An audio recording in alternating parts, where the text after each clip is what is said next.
আজকে আমি যাচ্ছি বাংলাদেশ ইতিহাসের এক অনন্য স্থান, মাত্র 3 কিলোমিটার দূরে আমার বাড়ির পাশেই তৈরি হয়েছে দেশের প্রথম 6 লেন সেতু।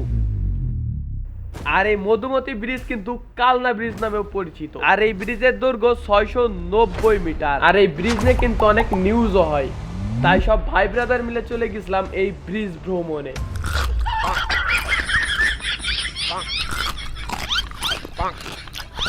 আসসালামু আলাইকুম, আশা করি সবাই ভালো আছেন। আল্লাহর রহমতে আমিও ভালো আছি। ভিডিওর টাইটেল এন্ড থাম্বনেইল দেখে বুঝেই গেছেন যে আজকে আমরা কোন জায়গায় যাচ্ছি। মেলা কদিন ধরে ভাবতেছি ঘুরতে যাব, কিন্তু এভাবে টাইম হয়ে ওঠে না, বিদায় আর ঘুরতে যাওয়া হয়। আর ভাই সত্যি কথা হলো টাইম কোনোটাই না বাড়া, আমার পকেটে থায় না থা, এই কারণে আমার আর ঘোরা হয়। এই কারণে বড় ভাই সবকটারে রাজি করাই নিয়ে চলে আসে। এই রে ভাই আমার পকেটে একটাও যাবে না। তেলেতে শুরু হইরে খাওয়ান দাওয়ানের কোনোটাই কমতি থাকবে না ভাই। আর দেখতে দেখতে কিন্তু আমাদের যে কালনা ব্রিজ আছে সেই দিকে চলে আসি, যেহেতু আমার বাড়িতে মাত্র 3 কিলোমিটার দূরই, যে কারণে আমার আসতে বেশি টাইম লাগে না। আর এই কালনা ব্রিজ কিন্তু বাংলাদেশের সর্বপ্রথম 6 লেন সেতু, যেটা আপনারা অনেকেই জানেন। ফট করে একদল লোক এসে কবে বাইটে দৈর্ঘ্য কয় মিটার, বাইটে কয়টা ভাই এই ব্রিজ বানাতে কয়টা কি দেখি খরচ মরচ হইছে ভাই, এটা শোনার জন্য আমি গুগলের কাছে চলে যাই। গুগল আমারে একটা কথা সাফসুপ জানায়। গুগল আমারে কয় তুই আম খাচ্ছিস, ভালো কথা, আম খা। কোন গাছের আম তোর ওইটা দেখার কোনো দরকার আছে? প্রথমে তো আমি বুঝতে পারিনি যে গুগল আমারে কি বলতে যাচ্ছে ভাই, পরে যে বুঝলাম বাবা রে বাবা, মানে এক কথায় ব্রিজ পাতে আমি ফস করে যাতে আনলি হইছে আর আসতে আনলি হইছে, আমার অত কিছু যায় না কোনো লাভ। আর ভাই আমি আপনাকে মেলা আগে কয়ে দিচ্ছি, কিন্তু বড় ভাই সেটা খালি খার কোনো কমতি হয় না। এখন বা আমার বড় মুই ছোট একটা কথা,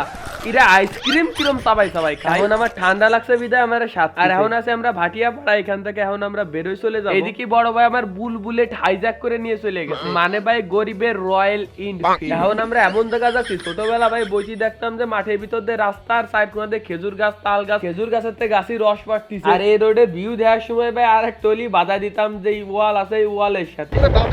আর আমার পিছনে যে ভাই বসেছিল ওনার শুয়ে পুরো কাট হয়ে গেছে ভাই, তার কথা শুনে বুঝতে গেলাম। এখন আমি ভাই যে রোড দিয়ে ঘুরতেছি, এটা ভাই শীতের সময় আসলে যা লাগে না ভাই, হালকা কুয়াশা, তার ভিতর দিয়ে খেজুর গাছ লেবাইতে থুয়ে দেছে, আর সাইড কোনাতে সরিষার ফুল গাছ, যা লাগে না ভাই। ইনশাআল্লাহ ভাই শীতে এবার এসে আমি আপনাদের দেখাবো এই জায়গা যে আসলে কি রকমের লাগে, যদি আল্লাহ বাঁচায় রাখে। তো যাই হোক, এই চলো আজকের ঘোরাফেরা। সবাই ভালো থাকবেন, সুস্থ থাকবেন, নিজের খেয়াল রাখবেন।